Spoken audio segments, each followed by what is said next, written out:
Okay, so here is Tony Burke's analysis of the golf swing of Travis. And here is Tony Burks. He's an excellent golf instructor, and he is on Lion Golf Academy on YouTube.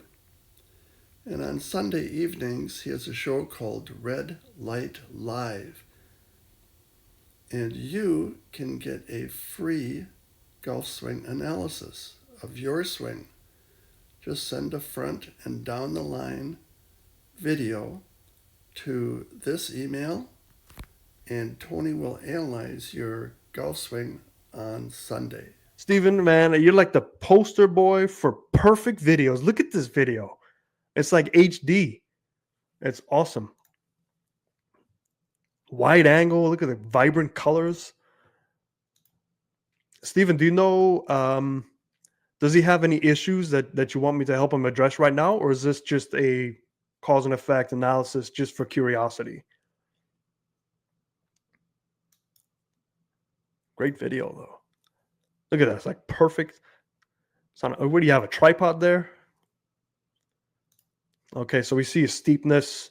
I would imagine a lot of these balls are starting straight right, left, but most of these are going to move left to right. All right, well, Steven lets me know. Let's draw some lines here and do a little cause and effect. Barney Purple is going to be hard to see here, so let's just do red. That's probably the easiest one to see.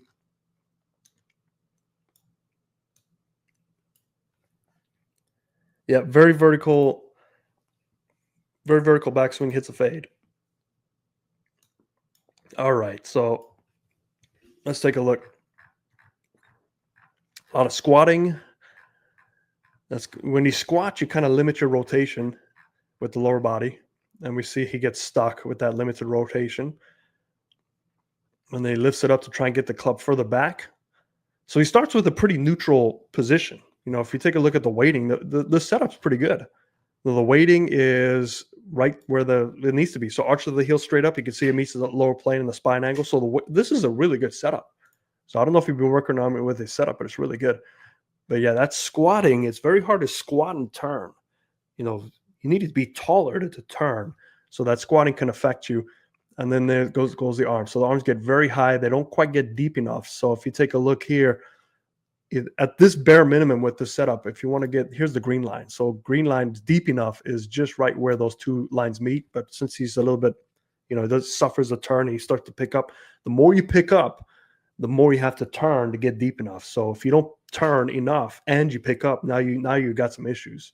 Because if you take a look at your triangle here, I mean, to pick up and you get that flying right elbow to help that club go back further, you know, there's the triangle in Barney Purple. Where's the triangle pointing? You know, at the best, he's going to go straight down unless he has some, you know, Matt Wolfish kind of reroute, which I don't really see happening because there's not a lot of clearance room for this to happen right there. So it goes on that complete right side of that triangle. So from here, there's nothing you can do. I mean, there's no amount of compensation, no amount of talent and Gumby legs you have.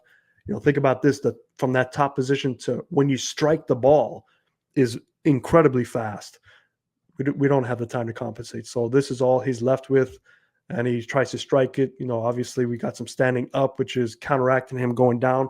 So there's just a lot of down and up, which is limiting that initial turn. I think depth can really help him. You know, that setup is really good, but he needs some depth. So if I were you and helping him, you know, a really good drill I have used in the past. Hopefully I can explain this right. So let's say that this is a club. I'm going to draw a very Flintstone-esque looking club. So you want to lay the club. There's the club head on his right hip. And everybody could do this. It's actually a pretty good drill.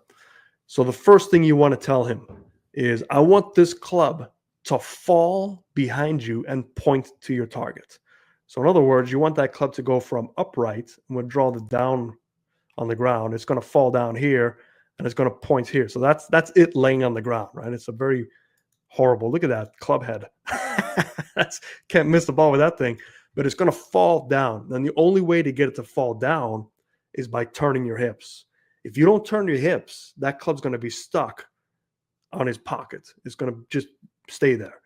So you want that club to fall as soon as you can. And the only way to do that is to turn your hips and don't worry about squatting or going up. So he might be watching this a little bit later, but you've got to get that turn, because with turn comes depth. Because the moment you turn your hips, your whole chest will turn with you. You try this, try and swing, just turn your hips and then keep your chest there. It doesn't work. So you turn your hips, your chest goes with you, and it doesn't look like he has any issues with rotation. But right there, he's got the turn, but then he squats, and then from there, the arms go straight up. If you can get him to go straight up when his arms are back here, now he's in the ball game, because it's going to go up at an angle, so his top position will be there. And now he just has so much room to get closer to that slot. He can naturally start to just turn through. He doesn't have to stand up to counteract that going down on the way back. So there's less up and down, more rotation, more depth, more playing to work with. So just definitely from the face on, there's lacking some turn. But let's take a look at his face on just to see the setup.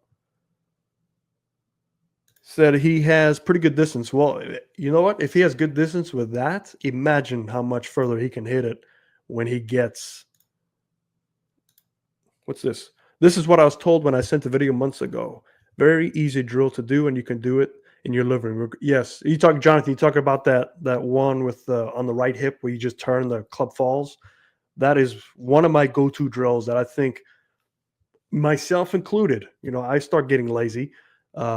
You put that thing on your right hip, you start turning, or left hip if you're a lefty. It just gives you audio feedback, gives you what you need right away, and you can't do it anywhere. Do it in the airport. Just get an extra wedge. I'm sure they'll let you in through customs with a wedge. Just tell them, hey, I'm a golfer, man. I need to work on my hip turn. All right, so let's take a look at the setup. Setup looks a little bit upright for a driver. All right. So we got the shoulder tilting, center of the chest.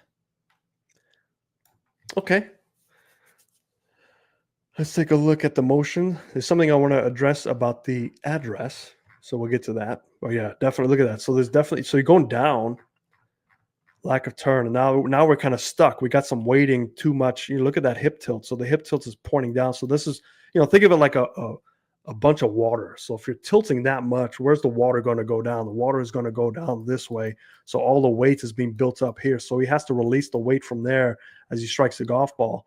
And we can see he's starting to, he doesn't lose much angle, meaning he doesn't start to tilt down, which is good. And this high hands, you see a big spacing. Whenever you have high hands, you see a huge spacing between that club shaft and your head.